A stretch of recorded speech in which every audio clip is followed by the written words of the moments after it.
រូបមន្ត្រី8មុខបង្រៀនខ្ញុំដោយមេចុងភៅលំដាប់កាយ7ឆ្ងាញ់ណាស់ខ្ញុំទៅជុំវិញម្ដងម្ហូបដំបូងដែលអ្នកត្រូវសាកល្បងគឺសាច់ត្រីខ្ទឹមនេះ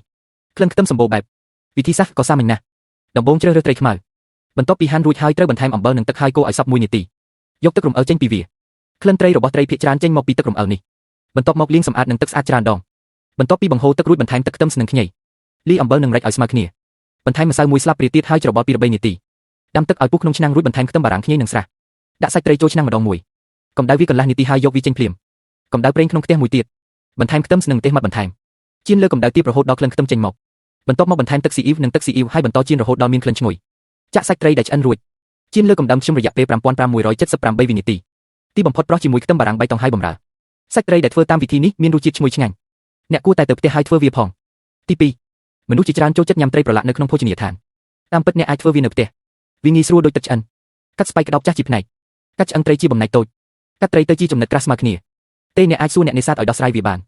បន្ថែមអំបិល1ស្លាបព្រាបាយទៅលើត្រីដែលហាន់រួចចាប់វាដោយដៃឆ្វេងរបស់ខ្ញុំ1នាទីអាចកម្ចាត់ក្លិនត្រីនិងក្លិនមិនល្អលាងជម្រះច្រើនដងដោយទឹកស្អាតលាងសម្អាតប្រឡាក់សាច់ត្រីបង្ហូរទឹកបន្ថែមអំបិលនិងម្រេចហើយលាយរហូតទាល់តែត្រីទន់គ្រាន់តែចាប់វាបែបនេះបន្ទាប់មកបន្ថែមស៊ុបពណ៌ធ្វើបែបនេះស៊ុបស្អាតស្រោបសាច់ត្រីជាចុងក្រោយបន្ថែមម្សៅ1ស្លាបព្រាតូចហើយលាយឲ្យសព្វសាច់ត្រីត្រូវបាន marinated កម្ដៅប្រេងឆាហើយចៀនឆ្អឹងត្រីរហូតដល់ពណ៌មាសទាំងសងខាងបន្ថែមខ្ទឹមបារាំងខ្ញីនិងម្រេចជ្រលក់កូរម្ទេសក្រៀមដែលហាន់រួចរហូតដល់ក្រអូបនៅពេលនេះចាក់ទឹករំពុះ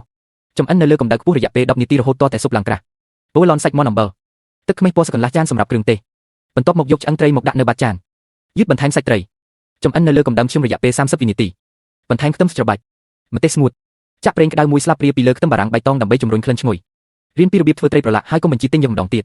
ប្រវត្តិសាស្ត្រទី3នៃពោះត្រីចំហុយវាជាម្ហូបដែលតែងតែលេចឡើងនៅលើទឹកហ្វាំងតុងក្លិនមាត់សម្បូរបែបឆ្ងាញ់ណាស់វិធីសាស្ត្រក៏សាមញ្ញណាស់បានទិញស្មៅខប់ពោះ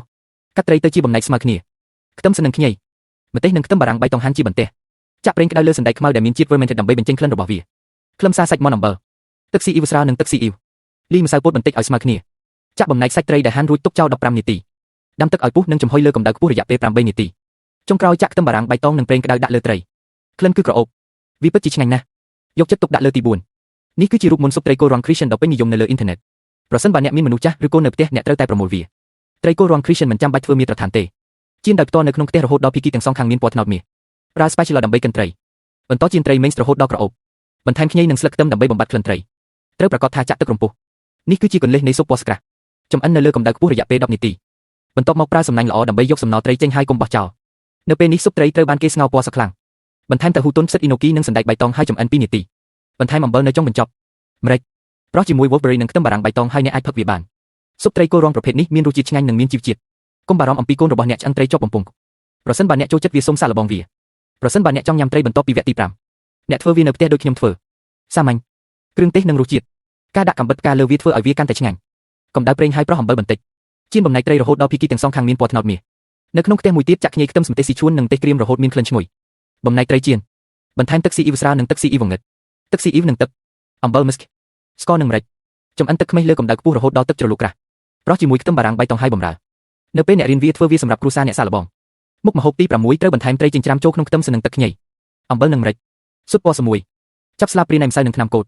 បន្ថែមប្រេងឆា1ស្លាបព្រាទៀតដើម្បីបិទសំណើមកម្ដៅប្រេងហើយបន្ថែមប៉េងប៉ោះបន្ទាប់មកបន្ថែមទឹកស៊ីអ៊ីវ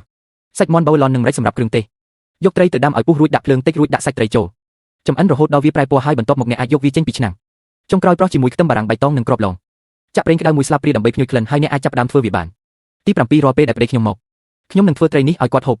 ដល់ពេលវាស្មកាលហើយតោះចាប់ផ្ដើមប្រូម៉ូសិនត្រីគោរ៉ង3យន្តកាត់ជាចំណិតមេអំបៅបែបនេះហើយដាក់ក្នុងចានចាក់ស្រាបៀរពាក់កណ្ដាល10ហើយត្រាំវានេះនឹងបំបត្តិក្លិនត្រីសាច់ត្រីក៏នឹងមានពណ៌ស្នឹងទន់ជាងមុនដែរត្រាំឲ្យស្អាតរួចលាងឲ្យស្អាតរួចបន្ថែមអំបិលបន្តិចម្សៅ1ស៊ុបពណ៌បន្ទាប់ពីពាក់ស្រោមដៃរួចខ្ញុំចាប់យកកម្លាំងខាងលើដោយដៃឆ្វេងដាំទឹកក្នុងខ្ទះបន្ថែមអំបិល1ស្លាបព្រានៃប្រេងចម្អិនអាហារដាំបន្លែរយៈពេល1នាទីរួចយកវាចេញហើយដាក់វានៅខាងនៃចានបន្ទាប់ពីទឹកឆ្អិនម្ដងទៀតដាក់សាច់ត្រីដែលហាន់រួចលែងរយៈពេល12វិនាទីបន្ទាប់មកយកចេញពីកម្ដៅហើយដាក់លើចាន sprinkle ជាមួយ onion ស្ពណ៌បៃតងឆប់និងចាក់ប្រេងក្ដៅចាក់ទឹកស៊ីអ៊ីវត្រីចំហុយឬទឹកស៊ីអ៊ីវដាក់ជារង្វង់អ្នកអាចញ៉ាំវាបានបាសសមុទ្រដែលចម្អិនតាមវិធីនេះពោពេញដោយក្លិនឈ្ងុយសម្បូរទៅដោយសារធាតុចិញ្ចឹមអ្នកក៏អាចប្រមូលនិងបង្កើតវាបានមាគ្រីទី8បាសសមុទ្រដែលមានតម្លៃ10យន្តនីមួយត្រូវបានកាត់ជាបំណែកដើម្បីងាយស្រួលស្រូបយករសជាតិដាក់ខ្ទឹមបារាំងបៃតងនិងខ្ញីចូលក្នុងទឹកស្អាតត្រាំបាសសមុទ្រជាមួយអំបិល1ស្លាបព្រារយៈពេល10នាទី